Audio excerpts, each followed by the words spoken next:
ఎందుకురా ఎప్పుడు జనసేన జనసేన అని చించుకుంటావు?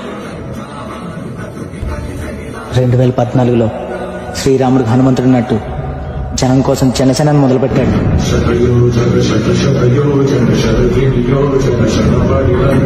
ఒక్క ఛాన్స్ ఇవ్వకపోయినా మీ వెంట మేమున్నామని నిలబడినవాడు.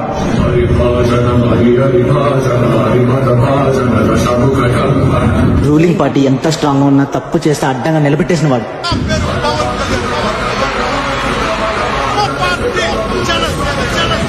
సినిమాల్లో నెంబర్ 1 స్టార్ గా ఎదిగిన జనమే కావాలని జనం కోసం పనిచేసే జనసేన.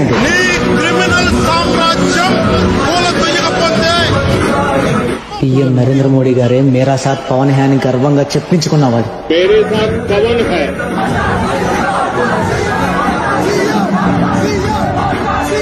2008లో అన్నకు తోడయ్యాడు.